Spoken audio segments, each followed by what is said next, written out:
podcast, podcast, podcast, podcast, podcast, podcast, podcast, podcast, podcast, podcast, podcast, podcast, podcast, podcast, podcast, podcast, Will It Be Podcast, Will It Be Podcast, Will It Be Podcast, Will It Be Podcast, yeah! Yo, this is your boy Willie P from the Willie P Podcast, talking all things art, all things music.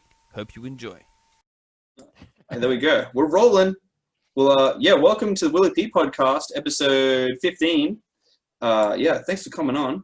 Tell us about your Kpop podcast that you got going on. Hello. I am Sean Willie P. That is my name. Oh, shit. Yeah, this is Sean, everyone. So, I've been working on a podcast called How Not to K-Pop for the better part of a month now, and I'm super stoked that I got to talk to you about K-Pop, Willie P, because it's something you don't know that much about. No, I'm the biggest noob, so you're probably going to cringe at my questions, but oh well. Well, that was actually one of the reasons I wanted to get this podcast out there, is that your typical white person or Western person that's me lives in Australia or UK or America, they might know BTS or they might know a couple other groups, but I sort of wanted to gift them with knowledge about these other groups that were a really big deal, just like BTS maybe a decade ago or even longer ago. Yeah. No, 100%. I'm keen to nerd the hell out. Let's do it.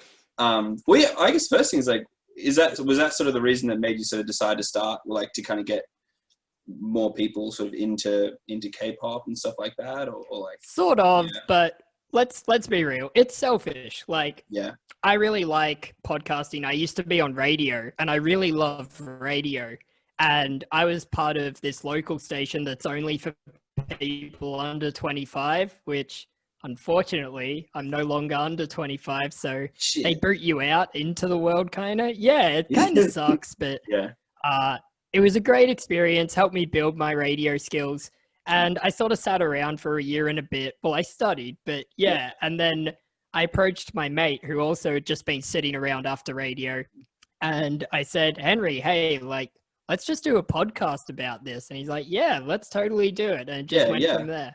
That's awesome. Oh, yeah, it's very cool.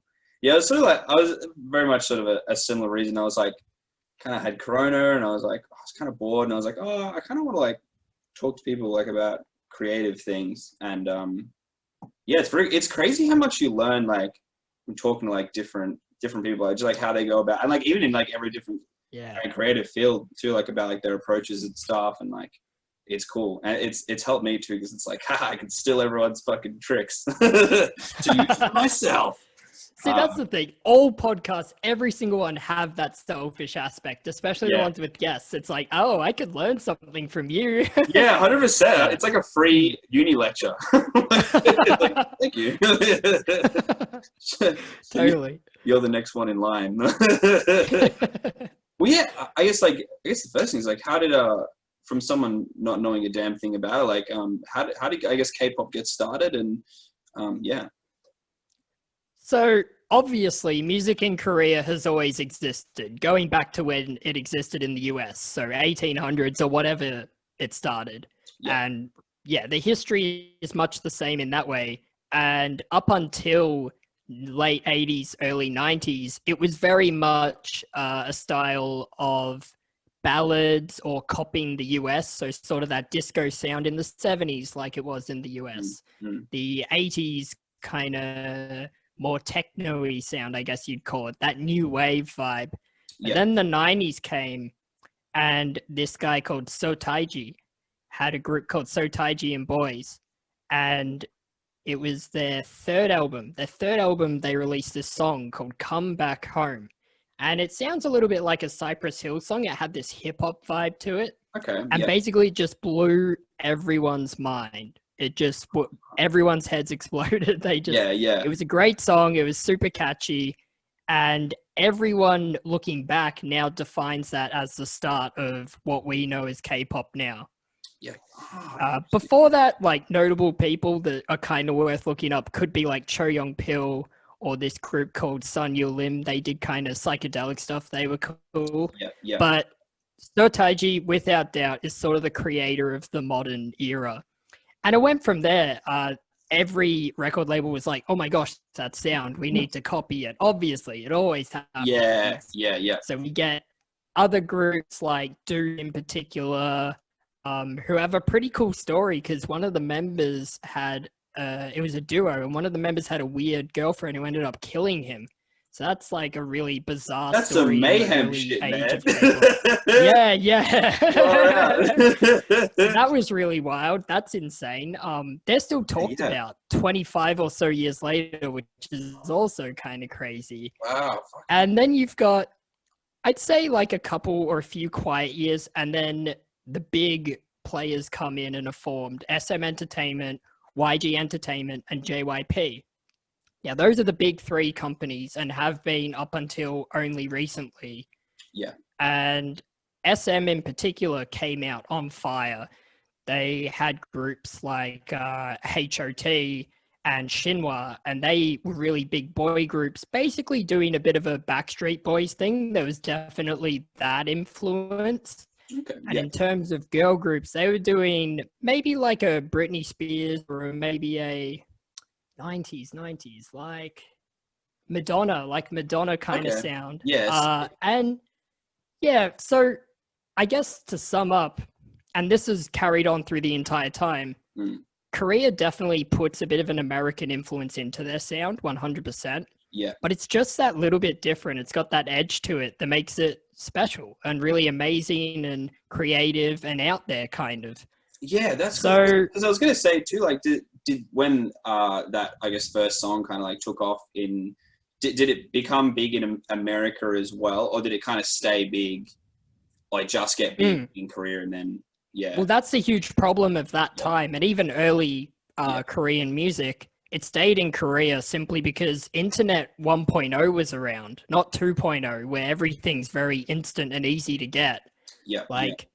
You know, Internet, a company like Amazon was science fiction kind of back then. Like no one thought we'd be just clicking a couple buttons and they'd send us a package.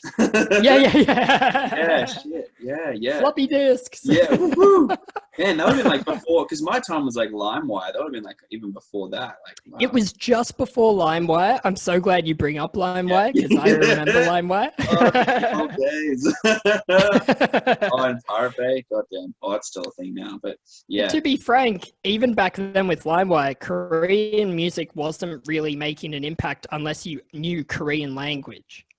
Yeah. So it just still wasn't there yet. And I guess to jump forward a few years, I'd argue one of the earliest pop stars that got worldwide success was a guy called Rain. Now, Rain has been in a couple Hollywood movies. One in particular, Speed Racer. Oh, shit. Yeah. He plays sort of this Asian, I guess, villain, you'd call him. Yeah. A rival. Oh, sick. And also Ninja Assassin. He was the lead in Ninja Assassin, which is actually a pretty good movie. I kind of recommend it. The guys who worked on The Matrix worked on that movie. So, sick. Rain just sort of brought it to the worldwide. But then a couple years later, one of the biggest groups ever, Girls' Generation, come out. And all these groups start doing really well in places like China, places like Japan. And it sort of goes from there to like sort of condense it a little bit. You have JYP releasing massive groups. You have YG Entertainment, who everyone knows because of Big Bang or 21. All these massive groups come out up until 2012, when, as you probably know, Gangnam Style. Yeah, I was literally thinking that. I was about to say, did that? Yeah, cool. Oh, shit, what a bop. So pre-Gangnam Style, K-pop was definitely starting to take over Japan, starting to take over China with groups like Super Junior and groups like Kara, who is my personal favorite group. But yeah, Gangnam Style, it just brought it to the masses. It brought it to the West. Yeah, it was the first video ever on YouTube to get 1 billion plays. And I always remember this story. YouTube had to change the counting code so that it could count enough digits for 1 billion plays. They actually never thought a video would reach that many. I love that story. That's so great. Man, so I wonder, like, I'm curious, he probably would have earned most of his money from YouTube then. Would that be right? Well, I guess. I mean, Good theory. Really good theory. I actually don't know. What I can tell you is the guy who brought out Gangnam Style, Psy, he had been in the hip hop community for the better part of 15 years already at that point, 2012. So he was a bit of a legend. Like, the thing about it is he releases like 5 albums independently, and then he gets signed to YG, one of the big 3. And that brings him a lot more exposure to the pop world rather than being hip hop anymore. And his sound too becomes pop. And so I think YG, just with the resources they had, sort of made him blow up a little bit. I think we can attribute it to that. Either way, YG just started this groundswell. So I'm from that generation, it's worth saying. Like, that's when I got into it, sort of 2011-ish. Yeah. And it was a crazy time. It was a magical time. There were some awesome groups that are still respected these days. Yeah, man. But from there, it's now in America. So from there, we get groups like BTS just start to sort of have an impact around 2015 onwards in the world, including the US a little bit. Yeah. We start seeing groups include international members as standard. That's something SM were doing. They'd always have a Mandarin speaking member. Yeah. So it really blew up from Gangnam Style as a worldwide thing, and it got cemented, I feel. Yeah. Wow. Because it's really cool to know that he was like doing rap stuff before and all those like kind of hustling beforehand. Because I mean, me not knowing much about it, I thought he was just kind of came out of nowhere, like a bit of like a one hit, like wonder thing. But it's cool to know he'd sort of been hustling. Like, what was it, 5 albums or 5 years beforehand? That's cool. Yeah, something like that. It was something like 5 albums. Yeah. Is there anything like, I guess, melodically that that make kind of K-pop, I guess, stand out, or is it, or are there subgenres within it? I guess it's kind of a hard question. Yeah, I mean, it's just my opinion, but I guess what I'd say draws people to it is that I guess it's sort of not pretentious at all, not even slightly. And some people might go, oh, well, it's so generic then, which it is. That's the thing. It's super generic pop music, but it's so sincere. It's such a sincere performance of it that you can't help but be drawn to it. And you can't help but respect that these groups are really putting in massive amounts of effort.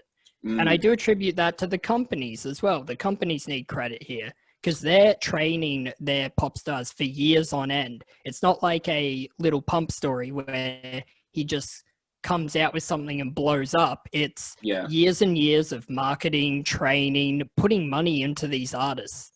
Yeah. And that just makes the pop on a whole nother level. It really blows it up into this, I almost call it like ultra pop. It's just this whole nother level above Ariana Grande or someone. Yeah, because I was going to say too, like, it seems like, looking from the outside, I mean, I've seen a few people like would go like their live shows and stuff and be filming with their phones. It seems like there's a lot more from the outside, like a focus on the art side of it. Would I be like right now? I don't know. It just seems like a more stylish thing than. I totally know what you mean. I don't know, right? But like, yeah, it just seems like there's more. It's more pop than. I don't know. It's kind of Is that? I don't know if you know. No, I think that's exactly it. That there's just a little more high concepts. There's costumes that are very elaborate. There's sets that are very elaborate. Yeah, 100%. Like that's one of the things I was like, that's kind of cool. Like, go hard or go home. Well, would you argue that? Would you say that in Western culture, it's kind of cool to look like you don't give a fuck? You know what I mean? Like, it's kind of cool to be that whole Kurt Cobain figure, just sort of hunched over and mumbling into the mic or whatever. Well, it seems like now, I mean, where everything is now, like especially with, I don't know, like Billie Eilish and I guess Post Malone, like a few ones that have blown up, like they're kind of like, you know, I guess the like streetwear and all that sort, which, correct me if I'm wrong, but it doesn't seem like you would find that kind of stuff in K-pop. Like it just seems a lot more like glamour and shiny. And I guess it's like plus sides to both sides. But yeah, no, I would say that I think overall. Sort of a slacker vibe is a little cooler, whereas in Korea, in K-pop, having a very prepared dance, having a very prepared song is a little more cool. Being a slick. However, that's the pop. Like you go underground, and you know a lot of rappers are doing sort of mumble rap these days, and a lot of rappers are doing that trap sound. In fact, all of them sound like Travis Scott right now, to be honest. They all listened to Astro World and just went, fuck, how do I do that? No, 100%. And that's a great thing. I'm not bashing that. I think that's amazing. It's so cool that K-pop has that Western influence, and I definitely don't want it to go away. Yeah, for sure. Well, it's interesting. I was having a chat with the last guys. It hasn't uploaded, but the podcast before you I did last night, and he was saying, because he does heaps of like lo-fi hip hop beats and stuff, and he was talking about how cool. Like, when he's like making stuff, he said it seems like it's not really that like a lot of people in that sort of thing aren't really trying to be groundbreaking. They're just making music that they like, whether it sounds like someone else or not. Is that like a kind of a mentality in that? I guess in like K-pop as well, or is everyone just like really set on like just trying to be different? I think that's another good point, that there's, in fact, I said it, like it's not as pretentious. It's just not. The genre is very much, you know what? People seem to really like that 90s sound, or like synthwave. People are incorporating a lot of the 80s stuff these days. Really, let's just do that. Yeah. Like they're not afraid to quote unquote rip off those genres of synthwave or lo-fi hip hop even is in the hip hop space. They're not afraid to do that. They don't care because it sounds good. And that should be at the core of making music. Like, does it sound good? We're not trying to make dungeon noise rock all the time. Exactly. It doesn't have like to some people just want to make a good pop song, and that's great. I personally want to make a bit more abrasive sound, but that's because that's what I like. Yeah. Would you say like it's, I guess it's kind of a tough one too, because it's two sides of the coin, but like better, do you reckon it's better for not even just necessarily a K-pop group, but a musician to be like, all right, I want to be different now, or like it's like, oh, I'm trying to like, I just want to make music. I guess that hard thing of like, do I make music like I like, or do I like, obviously, I guess make music you like, but like try and be as different as possible. Like, I don't know. Yeah, it's kind of a hard question too. with anything in life, definitely ask someone and get them to look at your work, because they can often open your mind to new ideas. But don't be hung up on, gee, will this chart on the Billboard 100? Like, come on, man. Don't care about that. And it can be hard. It can be hard to not care about that, because we love making money. And a pop song does make a little bit of money these days. But stay calm. Excuse me. Do what you love. Yeah, that's good advice. That's good advice. Because I'm stuck at the moment. I'm like, oh, like I want to, like, I guess it's hard to say. I always have this problem of like, oh, I want to start all these new projects. I'm like, oh, I'll start an electronic project. That'd be sick. And then like now I'm trying to like stick, like, because I go through all these like fucking phases. It's ridiculous. But I'm trying to like stick to this like the music I make. I'm like, I have to stick to this. I can't like very often like make other, which is so easy to do. But I'm working on it. I just want to make a rock album. Cool. It's hard to, when you have those days where you're like, oh, I don't want to do this. Like, I just don't. Just push through it. It's just a temporary wall. It always comes down eventually. In those moments, I would say do whatever random idea came into your head just to get it out of your system. And once it's out of your system, you don't think about it again. Even I've done that a few times. That's what I was gonna say too. Like, what like have you done any like music project stuff, or like would you ever like kind of do any? I definitely have a lot of fun with my tiny little MIDI controller. That stuff's cool. Like MIDI, don't underestimate the MIDI controller. Like, you can do cool for sure. And something really incredible. And I'm forever grateful to Billie Eilish and clipping in many ways, because something they're doing right now is they're bringing noise kind of music, and industrial genres and very abrasive, harsh genres to a mainstream audience. And that's just a really exciting concept. And I'll never forget, I saw Merzbow last year. And I'll just never forget that he sold out the venue he was at in Melbourne. And he's this Japanese guy. I'm like, no shit. First off, he's playing a genre that's quite avant-garde. It's noise music. Yeah. Secondly, he sold out a place in Melbourne, like thousands of kilometers away from Japan. Wow. It just, I realized something then, that you really should do just whatever you think sounds good. Like, don't care, because if someone who has pressed many vinyl copies of him just rattling chairs or what have you, then yeah, go for it. Do whatever you want, literally. As long as you have your heart in it and passion in it, people recognize passion. Yeah. Yeah, that's a good point. No, 100%, 100%. So yeah, that's what I've been working on. I've been sort of going, what makes me go, whoa, like, and I've just been trying really hard to do that. And it's hard. Yeah.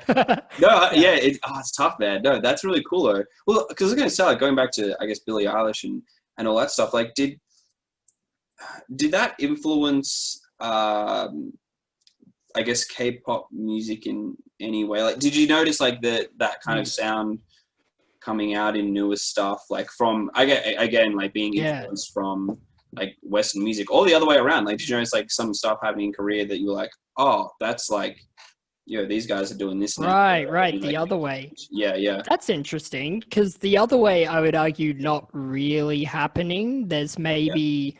I sort of argued Little Mix have always sort of done that kind of sound, but I'd also argue they never quite took off either. So yeah. I think vocally, a lot of singers these days in Korea are being trained to sing in that low Billie Eilish register, that R&B vibe. Not that hasn't been there before, but now it's much more common in pop. Yeah. Whereas before it was a little higher pitched. I don't know why. I guess it was just at the time that was what was hot with girl groups. Yeah. But yeah, nowadays they are seeking more velvety kind of voices rather than the high pitched stuff. That's so cool how you say like train, like how like they were like someone like trained. It seems like so much more of a professional like thing. Like, whoa, you're a K-pop singer. Like, I mean, not to say like that Billie Eilish and that unprofessional singers, but like it's cool how it's like, I don't know, it's like, man, this person like trained to be able to sound like this, or I don't know, like I just like that. It's like that kind of, yeah, it's cool. I do think it's great that the industry respects that and they're willing to throw money into these people. I think that's really cool, because that's not how it is over here, at least on the scale. Of course, record labels pour money into their artists, but it's not millions of dollars, which articles have come out in the past saying at JYP, in the training phase, which would be over 2-3 years, they would be spending $1 million. And imagine if this artist fails, which has happened also. That's $1 million investment that didn't get a return. Yeah. It's intense. It's high stakes. 2 years or 3 years of like that's, oh man, it's so cool to like, yeah, wow, 2 3 years. So what you get are these incredible groups, great vocals, great physique, great physical look, amazing production on songs, because they train their producers in-house as well. Yeah.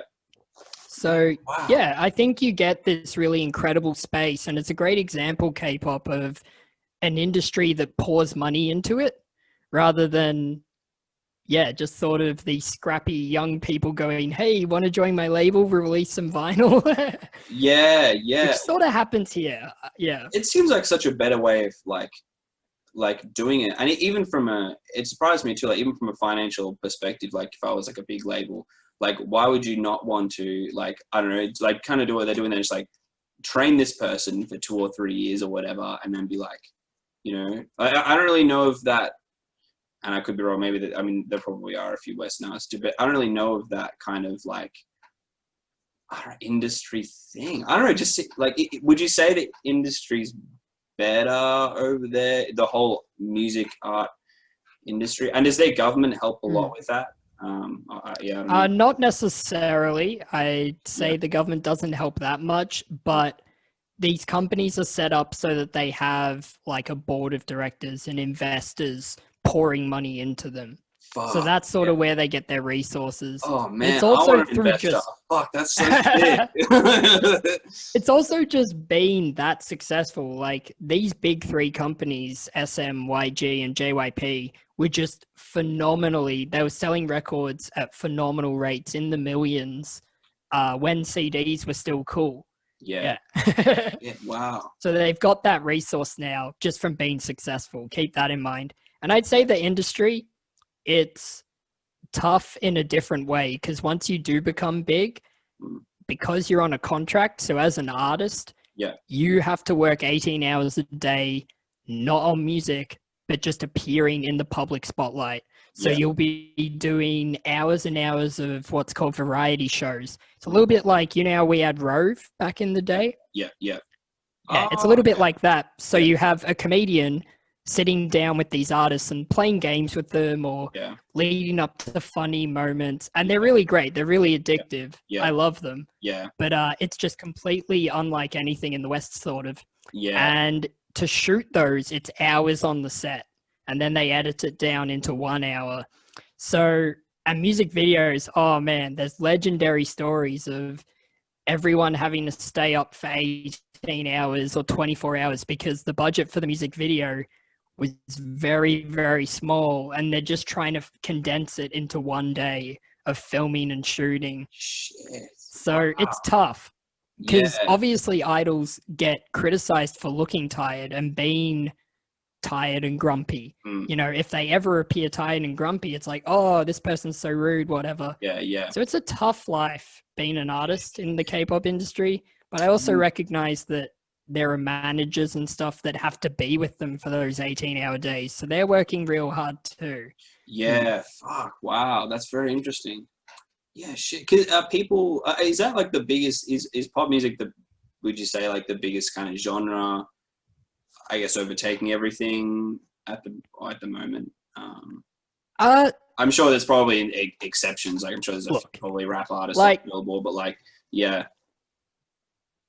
That's something I sort of bring to my podcast a little bit, that I am in Melbourne and I do recognize that. So I totally understand that I'm not necessarily equipped to speak too much on South Korean culture and where they're at in terms of pop music. Yeah. But what I found looking at top selling albums in South Korea, it is actually Western music, especially Taylor Swift. She's huge over there. Billie Eilish did pretty well. Maroon 5. So, you know, sure, they're mega artists and they have millions of views on YouTube and whatever, but these groups aren't necessarily, you can't walk up to anyone in South Korea and be like BTS and they'll know who they are. That's not necessarily the case. Really? Okay. Interesting. Because, well, it's just like here. Like, I actually don't know who does this song, and it goes like, what if I adore you? What if I adore you? Something like that. I don't know who does that song. Shit, but I hear it all the time. That's the thing. I hear it all the time on Fox or Nova, any of the local radio stations. So I don't know pop music here necessarily. Yeah. It's just like in South Korea, right? Yeah. Yeah, I get you. This is kind of embarrassing, but I don't know if you know, I think at Midnight Oil they brought out a new song weeks ago now. New album. Oh shit, yeah, new album. Any go with it. But anyway, this is it's a bit embarrassing. But the job I used to work at, they used to play Triple M all fucking day. And I think AC/DC brought out a new singles recently too, and I wasn't a huge fan of it. But when it started playing, I was like, oh, this is like a weird AC/DC song. I just assumed it was fucking AC/DC. And then I like looked more into it. I was like, oh, fuck. It's definitely not AC/DC. but it's weird. It's like that thing. It's like, not to say that, I mean, obviously Midnight Oil sound nothing like AC/DC, but like, I know what you mean. It's like, you know, though you could have those songs playing in the background and like, you would obviously like know them, but like, you don't necessarily know who it is or whatever. Totally. Yeah. Interesting. Shit. Well, another big question: where'd you start your musical journey? Because you've gone down you're probably the most knowledgeable genre person I know. You've gone down like every fucking rabbit hole I can think of. I was just thinking, like, I came here to talk about K-pop and my K-pop podcast and ended up talking about Merzbow. Yeah. Could not be further from K-pop. It's so easy to go on rants. Like, yeah, if I ever do go on a rant, just be like, well, start talk. We go back. Oh, me too. Yeah. So I started not like most people, I would argue. Oh, I already sound hipster. Okay. Yeah. So my dad just wasn't into the stuff that was on the radio. He grew up so he was that perfect age in the 70s for punk to just hit him really hard. Yeah, boy. And he loved it and still loves it. So what I would hear around the house growing up was The Jam or obviously Sex Pistols or a lot of the UK stuff. So the Smiths, I mean, I know they're pop, but the Smiths, amazing. Yeah. And I guess one of the first groups that really I remember is definitely Joy Division's like Love Will Tear Us Apart. Like, I just remember hearing that even as a kid, and I was like, this is incredible. This is amazing. Yeah. Fuck so it sort of went from there, I guess, technically. But also, I got to give props to my older sister, because I remember one of the first albums she ever bought was The Living End self-titled. The one with Prisoner of Society on it, West End Riot. Yes, dude. Like, awesome album. Amazing album. Chris Chaney, one of the greatest guitarists to ever live. Fact. And so her influenced me, definitely. Because older siblings, they just influence you, whether you want them to or not. 100%. Like, I remember I used to, I think I first got like an MP3 player when I was a kid, and it was like 2 gigabytes, and it was like Wolfmother, Nickelback, and Green Day, I think. I'm pretty sure that was about it. All MP3, all 128 kilobytes. Yeah. Oh man, I remember they had those little iPods, and I was like, man, that stuff's the shit. That's like fully modern technology. But like, but I remember it's so weird how you say like how your older siblings influence you. Like, dude, same. Like, I used to sneak onto my brother's. We had this big Apple computer when we were kids, and we used to have like our own accounts or whatever on there. I used to like find out his like fucking password, sneak onto his iTunes account, steal all his fucking music that he was like listening to and put on a USB. Nice. I was such a snitch like that. I hope he's not watching this. but like, and that was like Rage Against the Machine and stuff like that. And oh man, blew my mind. And as I grew up, it just got darker from there. To be honest, I started. I was maybe 14. Yeah, 14 onwards. My parents divorced, and I guess that did affect me a little bit. So I just started going dark with. Like, I remember Between the Buried and Me was one of the first artists I listened to that was quite harsh music. It was The Silent Circus, which is a lot less proggy compared to their later stuff. It was more kind of, I guess, deathcore-y even. Like, it actually had some breakdowns in there. And at the time, I didn't realize it, but that was 2008. So bands like Suicide Silence and Bring Me the Horizon were really like doing that incredible deathcore that's just, I still sort of have a bit of a special place in my heart for it. Yeah. Because it's sick. It's completely uncensored, pure, raw breakdowns and primal kind of screaming. I love that sound. It's great. Yeah, fuck yeah, man. Yeah, dude. 100%. Like Norma Jean and like fuck that. Oh, my for sure. Mind. Yeah. That's awesome. Yeah. No, 100%. So I was listening to that for a few years, and then I listened to black metal as well because I was just going darker. I'm like, oh, I need it harder. I need harsher. So I discovered Mayhem. I literally discovered Mayhem through that incredible documentary, Metal: A Headbanger's Journey. Have you seen that? Oh no, I've seen like little trailers, but I have to watch it. Yeah. It's amazing. It's such a great primer. It's such a great beginner's journey on metal and everything about metal. It really goes from the start to where we're at the time, which is a little dated now, but yeah.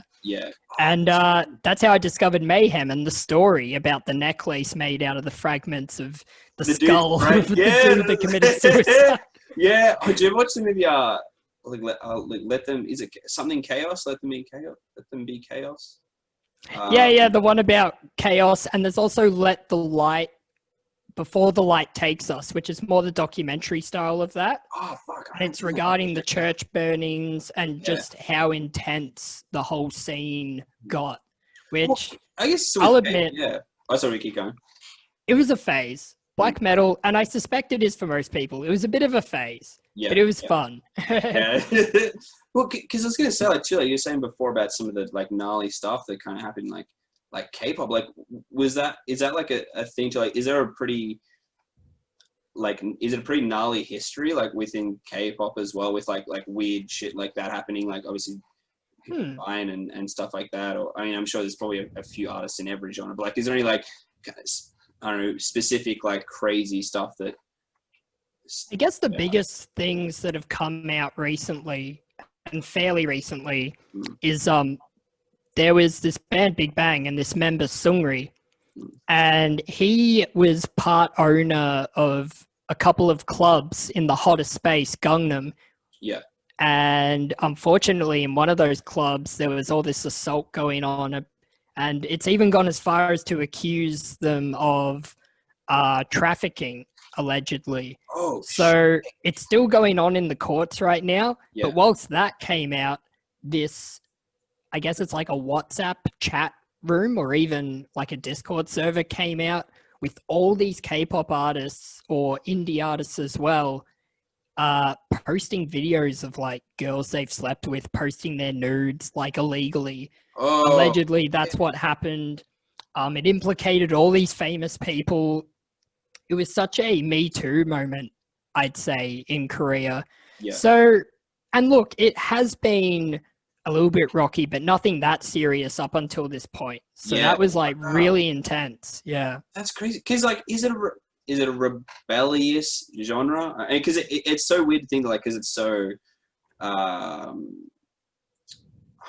I'm gonna say like commercialized, or like, you know, there's so much money behind it, like seems like such a business driven thing, like that like that crazy shit would happen. Like it's, oh man, wow.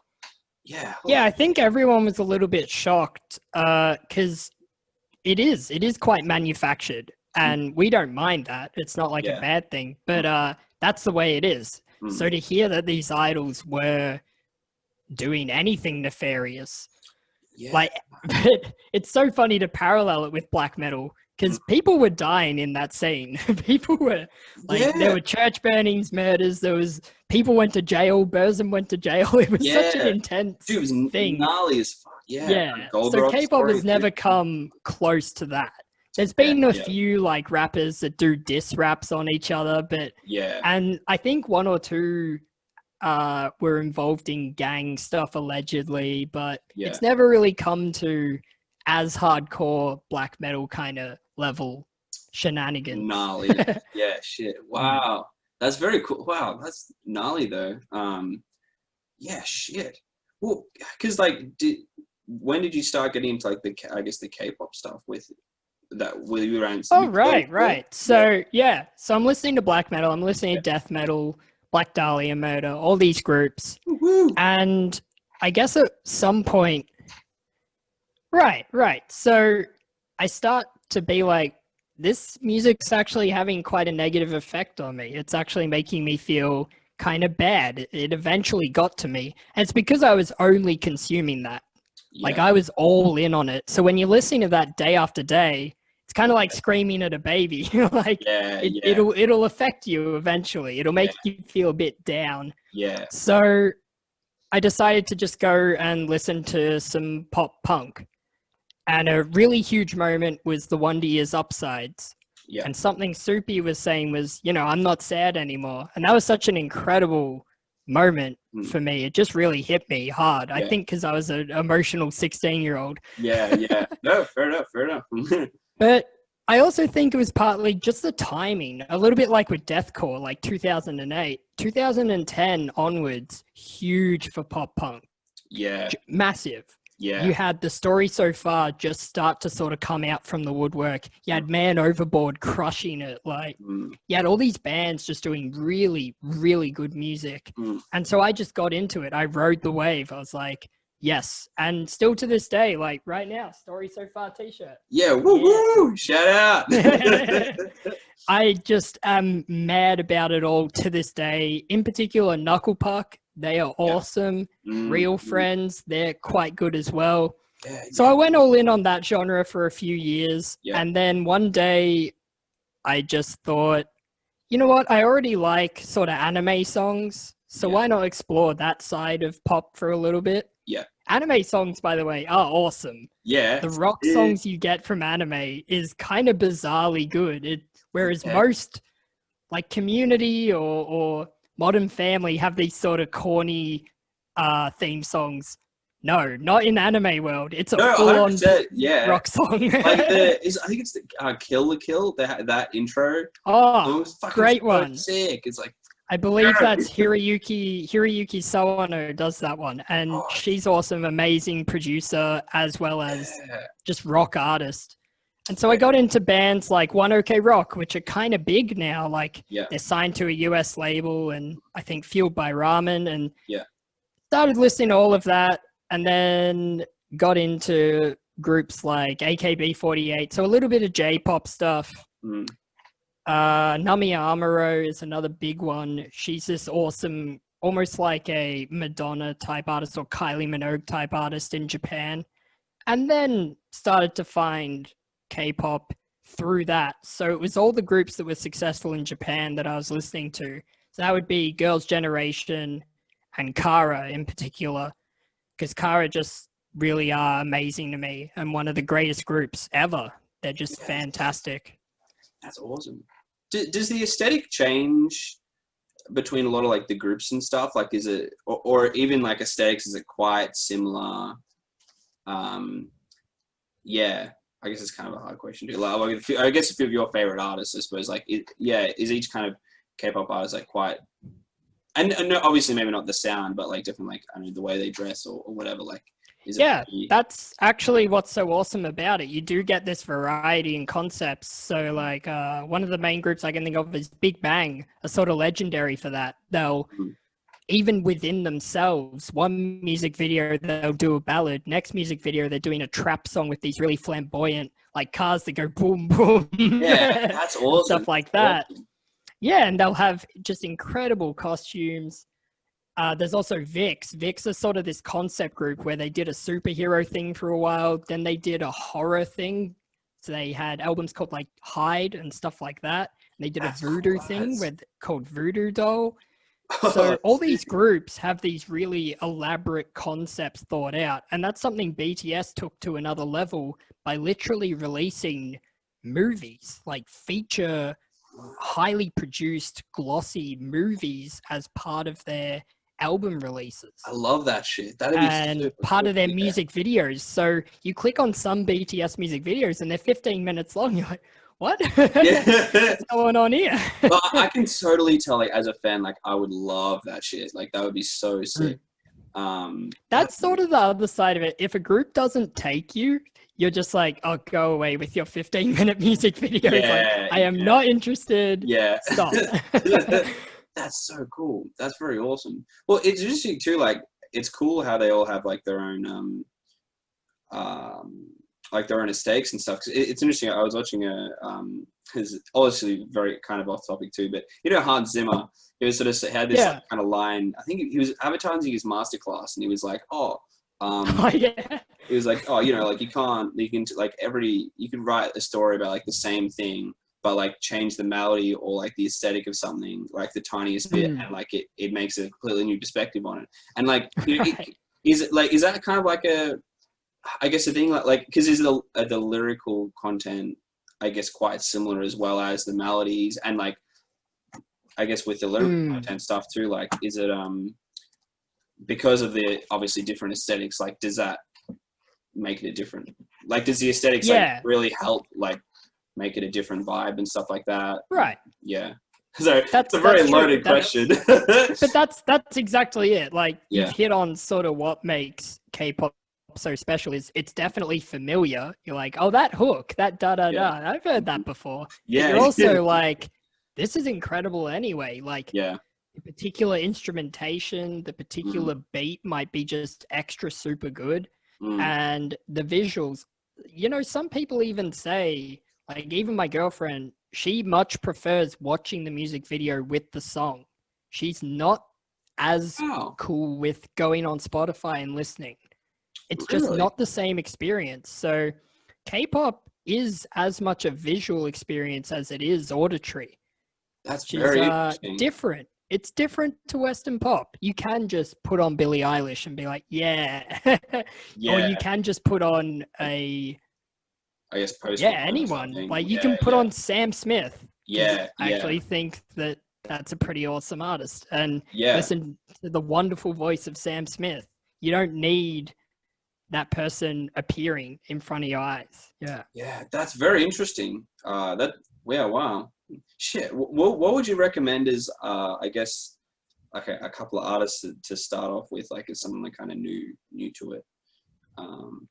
Wow, a starting point I'd say would definitely be look at the big three, and I would definitely point you to, I guess, Big Bang. Even though I personally am not the biggest fan of them, I think they are a great starting point for K-pop, partly because it eases you into it, but also they were sort of the pop aesthetic that everyone was aspiring to at the time, just like BTS are right now. There's so many groups doing the BTS thing. So obviously BTS as well. Look into them, gives you an idea of where we're at right now. I'd probably go just in terms of really good music. Shiny as well. They were an SM entertainment group. But in terms of well, if you like very old school, I'd sort of go HOT or Shinhwa, partly because Shinhwa still sort of exists today, even 20 years on. And their songs are really catchy. There's this one TOP called Twinkling of Paradise. And it's just got this really awesome magical riff. I'd definitely go for that. And those are probably three sort of main ones. There's obviously a whole spectrum. There's hundreds of artists. I'm definitely missing a few, but in terms of starting points, in terms of gateways, they're great. Oh, interesting. Okay. Sure, I'll have to come back and write that shit down. That's cool. I'll leave the description for everyone. That's very cool. Because you've got some Googling to do, Yeah, hardcore Googling.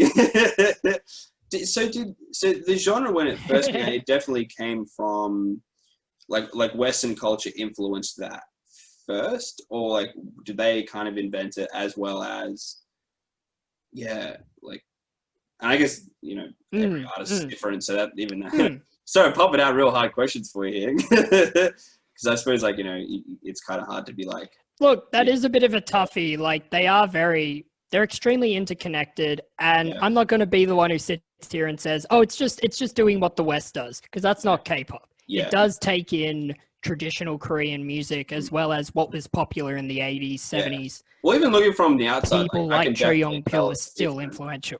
Yeah, I can definitely see like. Right. It does have that different vibe, which is cool. Yeah. Shit. So, I guess they're interlinked, but it's not like one came first in terms of what's known as K-pop. However, to say that Sotaiji wasn't riffing on what NWA or what Cypress Hill were doing, or even Beastie Boys possibly, what they were doing with their hit called Come Back Home that everyone says sort of started the genre, that would be a lie as well. It's definitely influenced by that American hip-hop sound. Yeah. It's very interesting because I was thinking about it like today actually. Like it seems like a lot of I suppose just Asian music in general, like it seems like looking at it from the outside compared to like Western music, it seems like it's a lot more focused on I guess perfection, like I suppose with like K-pop stuff and like some of my favorite like math rock bands, like I don't know if you know Toe or like that kind of stuff, and even like a lot of like, the metal stuff too. Like it just seems like it's a lot more. And even I don't know if you've listened to like Wormrot as well. Like it's a few completely different. It's metal stuff, but it just seems like their music as a whole just seems a lot more like focused on that like perfection. Would you agree with that? I think we're heading back to that direction because something, well, shouts out to him, that awesome YouTuber, Punk Rock MBA, Finn McKenty, something he pointed out with death metal back in the day is that the production just got cleaner and cleaner and cleaner and more sterile that no one could actually stand it anymore. And so they went for a black metal kind of sound, which was, not technical. We're just making noise for a little bit and we're going to produce it like it's a dog turd. Yeah, grindcore the fuck which out is of amazing. it. It's just this amazing moment in musical history. And you do see that a little bit in K-pop in that there's this sort of sterile production phase. Then we go a little dirty. Then we go back up to sort of a more sheen, a more sterile phase again.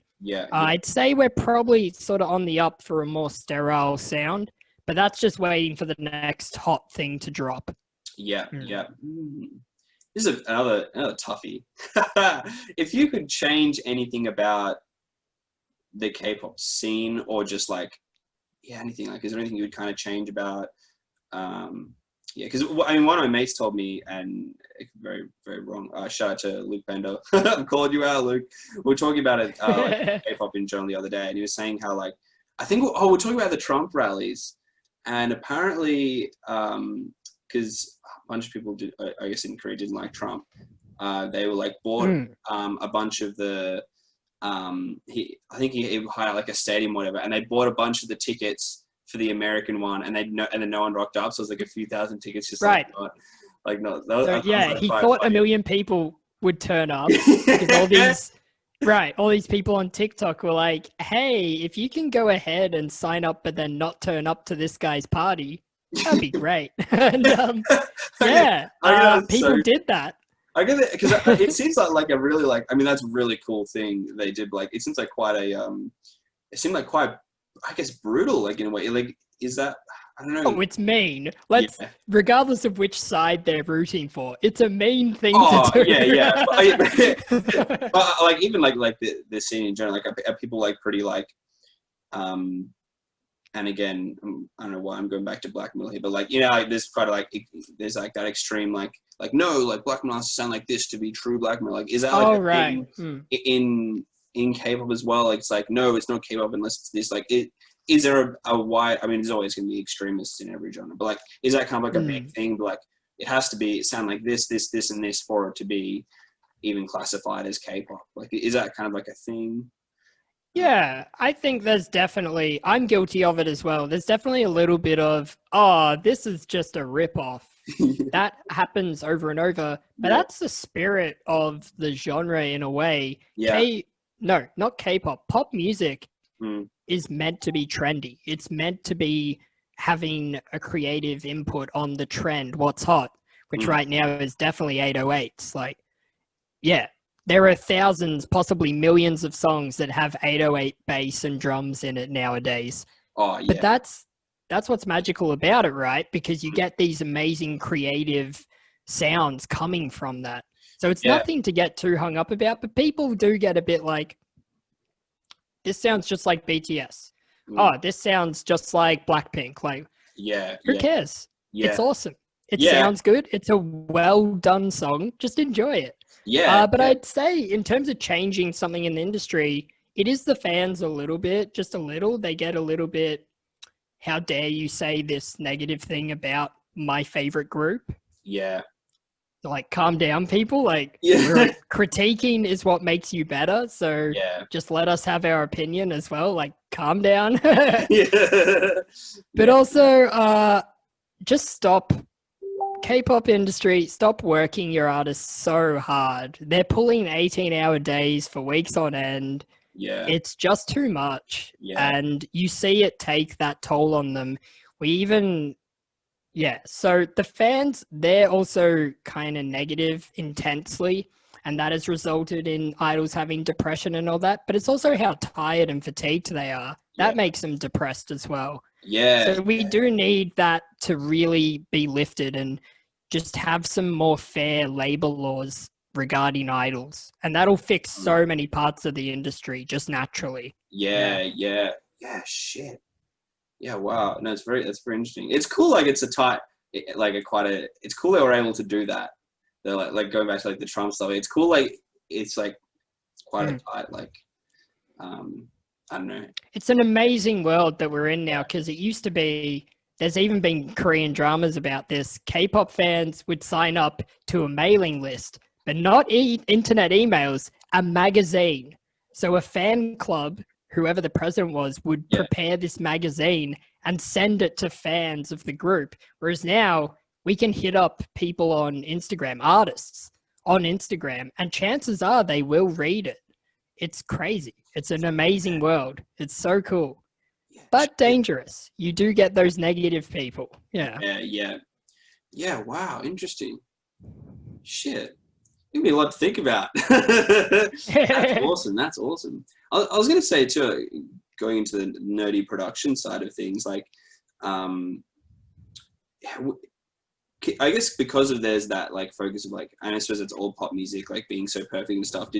I guess when I was a little tacker, or in my high school years or whatever, I was like, oh, like it all, like all that pop music sounds like, like fake or like over compressed or whatever. And then I guess, of course, over time I've been like, actually, like it's actually rad as fuck. Like, would you say, did your opinion on when you first looked at K-pop, like, did your opinion change on that? Or did you have like a negative judgment on it going into it, and then did your mind change? Yeah, right on. I think that's exactly what happened in my journey, that I went from being this absolute asshole of a teenager, like just cringe everywhere. Like, yeah. I'll never forget actually trying once or twice to get my friends to listen to Between the Buried and Me. Like, if they don't like it, just leave them alone, dude. Yeah. And obviously I'm saying it's the greatest thing ever. Yeah. Dude, you have to convince. Young days. Yeah. Yeah, exactly. We all grow up that way. We start off crap and then we go on this journey to become a little better. Yeah. And that's exactly what happens. So I've embraced pop fully. I've embraced hip hop fully. I love jazz. I love noise. I love black metal. I love dungeon synth. It doesn't matter. As long as it kind of hits me in an emotional way, I'm quite happy to listen to it. Yeah. That's great. You don't, I guess, feel like that judgment. So it's weird how school does, and we're going off topic again, sorry everyone. I guess it's how like how school kind of like does it. I remember when I was in school, I stopped listening to AC/DC when I probably like year 8. I think it was like AC/DC and like Nickelback, even Nirvana. I was like, no, this is trying to be like Smells Like Teen Spirit or whatever. And then it's weird, like when I finished school, I was like fuck that. Like I'm gonna listen to Thunderstruck. Right. I'm gonna enjoy it. And it's weird how like that happens. I don't know. Yeah, we get so wrapped up. It must be the hormones. The hormones must be doing us dirty. Just being like, you're going to hate everything. Yeah, 100%. Yeah. It's so weird. Did you ever, and I guess going into K-pop as well, but like, did you ever force yourself to, and I guess when you first discovered it, and I guess going heavier and heavier, was there anything you were like, like I don't like this yet, but I know that if I keep listening to it, I'm going to enjoy it? Like, was that a thing for you, both with metal and K-pop? Because that was definitely a thing for me. Like, I guess I was like, oh, like, I just want to be tough. Or like, I don't know, that I kind of forced myself to listen to it. And then I guess going back to Bring Me Hit the Horizon, they were my first, I guess, metal band. But like, even then I was like, oh, screaming, like, what the fuck? And then I kind of like pushed myself, and then I was like, oh, actually, like, this is insane. And then heavier and heavier than that. But was that a thing for you with K-pop and I guess just music in general? Like K-pop definitely. For me, that was definitely me trying to push through the language barrier, and I still to this day don't know Korean. I don't know the language, so I had to sort of push through this idea I did have in my head that lyrics kind of matter. Which not necessarily, as K-pop proved, that a song can still hit you emotionally without you necessarily understanding the words. And that's a very hard thing for people to wrap their heads around, but it's true. Like, just give it a shot and you'll be surprised and how emotional you get at the ballads or how amped you get at the dance songs. Mm. So yeah, I had to push through that barrier a little bit. Yeah, I'd also say you're right, just the fact that it's a ballad. Being from a metal background, the second I hear anything under 130 BPM, I'm like, nah. Before I knew it, I was crying in my bedroom to ballads. Like, just because they're awesome. They're very powerful, just like metal. That's what I'm attracted to mainly. I couldn't care less about how compressed something is or what synth they use. If it's powerful, I really love it. Yeah. That's very good. Yeah.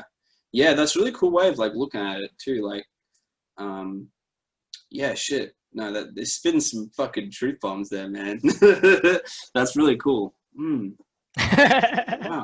Well, dude, like, thank you so much for coming on. Like, is there anything else I guess you want to tell about your podcast or, any questions you have for me about? Oh yeah, of course. No, don't ask me anything. So, yeah, something to note about my podcast, How Not to K-Pop. We are mainly looking at the juicier kind of groups that had some controversies. They had some problems throughout their careers. So we go through those and we sort of break down when they started and the context around their controversy and then sort of where they are now and our opinion on it. We are there not just to inform, but to discuss, like, oh, this group had such a sexy dance that got banned. So what do you think of the dance? Do you like sexy? Should sexy stay? Go sexy. Yeah. And we go through all that. It's something I've been really keen to do over the years, and now I'm finally doing it. How Not to K-Pop. Check it out. Yeah, dude, that's cool. I'll be very interested to see it's interesting to see like how that like controversies and stuff, like, because it seems like kind of businessy thing, like how people would go about like sorting that stuff out, like if it's more of an individual thing or whether like well, don't tell me because I'm gonna fucking listen to your podcast and find out. But no, that's very cool. Yeah. Fuck, well, dude, thanks, Colin. Thanks for educating me and a bunch of other people. Where can we find it? I'll have your social media links and stuff below, but like, were you gonna check up like YouTube yet, or like you're not sure yet? I'm going through like a distributor, so it'll be on everything. Apple, it'll be on Spotify, it'll be everywhere. How Not to K-Pop. I am on Reddit. I am. I'll link you all of this. Yes. So just read it. Thank you very much. Link in description, everybody. Anytime, Willie P. This was a blast. Thank you so much for having me. Dude, no worries. Thanks for educating me, because like I feel like this is like the one. Well, I mean, there's probably a lot, but like, it's something I've just never delved into. So like, it's very cool. Like, and just the industry too. Like, man, like it seems like such a really cool like different thing. So thank you very much. Podcast.